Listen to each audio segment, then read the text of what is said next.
Welcome to Pick Up and Deliver, the podcast where I pick up my audio recorder when I leave my kid at school and deliver an episode to you while I walk home. I'm Brendan Riley.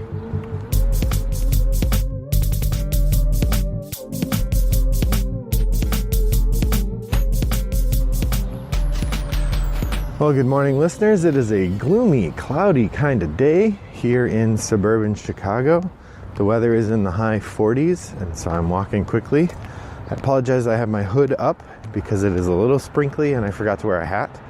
So if the sound is a little odd today, now you know why. So I thought I'd talk today about something, I didn't have a chance to formally plan the episode so much as sort of think through a few things. So if this is a little more scattered than usual, well, that's what you signed up for. Today I wanted to talk about something that came up on one of the Board Game Geek threads that I follow, and just kind of think through it a little bit, trying to play both sides of my head with an idea toward understanding some principles or concepts in game design and thinking about player reaction to them. So for background, if you don't follow the threads on the Anachrony forums on Board Game Geek, there was a recent thread about the Sentry card. So there was a promo card released called Sentry, which is an extra space that gets put into play in the Anachrony board. I'm excited to say I have that promo because I did back David Turczi's Pocket Dragon game. So I got that that promo along with a couple others. Here's what the promo does. The promo is an action space. It takes an exosuit, so you have to send one of your charged up exosuits there. And what you get when you take the space is you get 1 point, you get a charged up exosuit, and you get to reset all of your free actions that have been used thus far. There was a post about this asking about the card. First off, what is it, how do you get it, etc., and then asking whether or not that might be overpowered, because at first glance it sounds overpowered. Now, for those of you who haven't played Anachrony, there are 3 kinds of actions you can take in the game. There are exosuit actions, where there's a main player board that everyone shares, and to be clear, the Sentry spot is an exosuit action. And you have a limited number of exosuits, these sort of spacesuits that you can use to move your pieces around, to take the actions on the main board. It costs resources to power up these exosuits, and as the game goes along, you have fewer of them available to you late in the game. Early in the game, you have up to 6, although you're spending a lot of resources to keep those 6 all in play. Or you have, say, 4 in the late part of the game, again spending resources to keep those in play. So that's the mechanism for the exosuits. You also have worker spots where you have your own home board that you develop over the course of the game by building buildings, and those buildings will often have worker spots on them, so you can, instead of putting your worker in an exosuit and sending them to the main board, you can play those workers on your home board without exosuits. So that has a different advantage, because while it does exhaust a worker, it doesn't use one of your exosuits. So once you get one of those spaces, then as long as you have a worker available, you can use it every round without expending more resources. And then the third kind of action is a free action. So you have a number of these tokens that just indicate your team has done something, and there's these circle spots on the board, and the circle spots indicate a free action. You can, during your turn, before or after your action, take as many of these free actions as you have access to. The free actions will sometimes give you an extra water, or they will wake a worker up, or who knows what. There's a bunch of them. So the idea is that if you take the Sentry spot, you get a point. You get a powered exosuit, literally meaning you just get another exosuit. So it's like taking that spot didn't hurt you, except for time-wise. And then it resets your free actions. So that third part is pretty powerful. And on first blush, it sounds like it could be overpowered, which is what this thread was about. the conversation in the thread was essentially, is this overpowered? And one guy who'd played a couple games with it in play basically said, no, it's not. To be able to use it in a way that would be overpowered takes a lot of actions to get to the point where it would be overpowered, and then you've used so many actions setting that up that you actually don't get to succeed in the other ways. So that's kind of the argument that it makes. He made about that. And then there's been some conversation on there, and I sort of suggested that, at first blush it seems like it might be overpowered as well, but I appreciated the other guy's analysis and I was theory crafting. But basically what I said is, for it to be overpowered, someone would have to build their game plan around that and then use a significant amount of investment to keep using it, because when you use it, you're taking a turn, which means that someone else who went before you could take that spot and wreck your whole action or wreck your whole plan. And that's where I got into this conversation with somebody who basically, I don't want to put words in their mouth, but basically they said, I don't like a game, and they said it outside of the context of Anachrony. They said, in general, I don't like when the answer to this seems overbalanced is, well, you're letting them abuse it. That this person thought that was poor game design, or that was a problem with games. And I basically replied and I said, that's a fundamental part of worker placement. It's denying other people actions, either intentionally or unintentionally. But if someone else picks a more efficient strategy than you and you don't do anything to decrease their efficiency, it seems to me that's how you lose a worker placement game. That's not inherently bad. And they replied and said, kind of, I get it, but if I have to take an action that doesn't help me at all to keep them from winning, that's not the kind of game I want to play. And at that point I suggested, hey, I would like to continue this conversation. Let's move that over to another, let's move it over to another thread so we're not clogging up the Anachrony boards, and see if we can get other people involved. So I'm interested to see if they will be interested in keeping that going. But given that I have a platform here and I like to think through these things, I wanted to take a minute to think about what that aspect of player interaction means in the context of board games in general.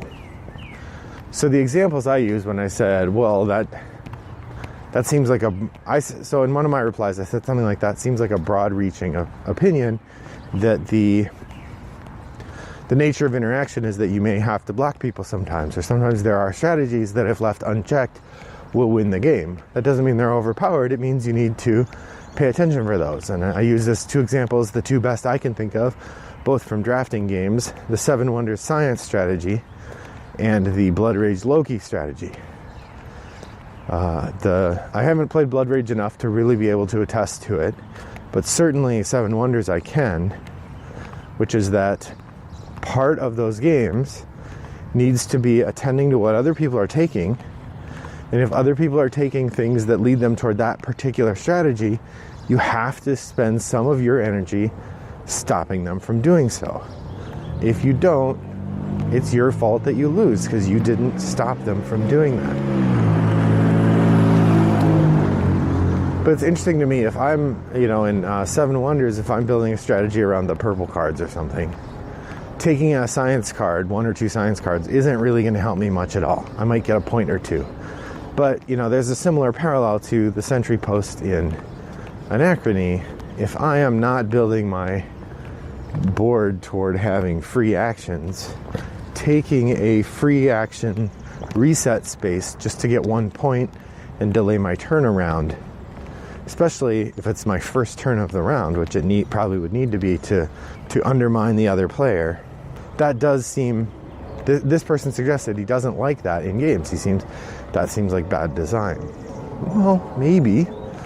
But, I guess I feel like worker placement games always work that way, right? That if somebody has a strategy they're developing and you can glimpse what it is and you just let them proceed with it, if they've, through tactical strategy, chosen from the options available a more efficient path toward winning, and you don't pivot your strategy, you stick to whatever you were doing, and then they win at the end, and then you complain their strategy was overpowered, I guess I feel like that doesn't fit for me. The thing that makes something overpowered for me in a game like that is the idea that if somebody gets it, they will win, or it's nearly impossible to stop them, or that sort of thing. So like, Blood Rage or Seven Wonders are good examples here. You don't need to spend a huge part of your resources hate drafting to stop someone using that strategy very well.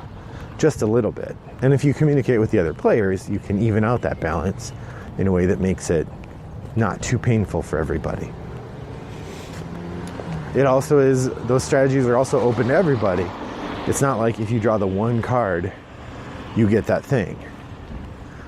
I guess when I see overpowered, a key aspect to it has to be the access to it is limited, right? If there's one item that when it comes up, you're stupid not to take it, and the people who take it always win, that sounds overpowered to me. The sentry post in that particular instance doesn't. But I guess I'm curious for listeners, when you play a game that has multiple strategies, how do you feel about the idea that some of those strategies might be overpowered? And what's the relationship between playing tactically without using that strategy and still winning? So like, assuming a game does have viable paths to victory that aren't that supreme strategy, but if you see someone taking it, you have to spend some energy blocking them. Do you feel like that's a flaw in the game? Does the idea that there are some strategies that will pay off at a higher level than others, is that what the complaint is here? The idea that, well, if I follow my strategy and you follow yours, I shouldn't have to divert from mine to stop you following yours.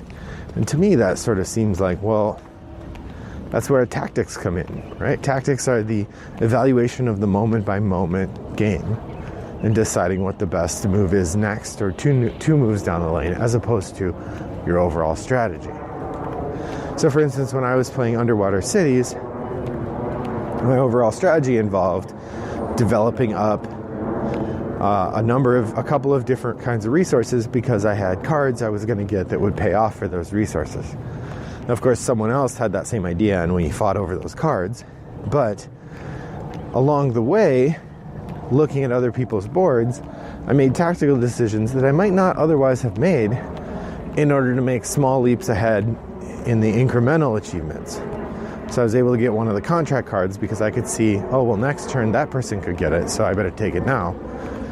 And that actually won me the game. I won by 7 points or something. So having one more contract card really was the difference. I think the ebb and flow of a worker placement game inevitably has moments where you have to choose to do things that don't help your strategy much if you know they're going to hurt your opponent's strategy significantly. Now, in a 3-player game, that's harder, or a 4-player game, because you may have people who, if 2 players are kind of duking it out and one of them has to take an action to stop the other, then the player 3 might squeak in there. That part becomes a little more complex. But I would suggest a worker placement game that has any kind of interactivity at all inevitably has this aspect of player interaction, of blocking and taking moves to block. So I'm not sure I said anything at all there, but I'm curious to hear if you have a response. I will post a link to the thread in the BGG Guild and in the show notes. So if you'd like to go read the exchange with this other person, please don't. I full respect to them. It's been a very genial conversation, but just trying to tease out these ideas in ways that I like to do. So pop over to Board Game Geek Guild 3269 and let us know what you think of these ideas. And beyond that, I hope that your next walk is as pleasant as mine was. Thanks for joining me today. Bye-bye.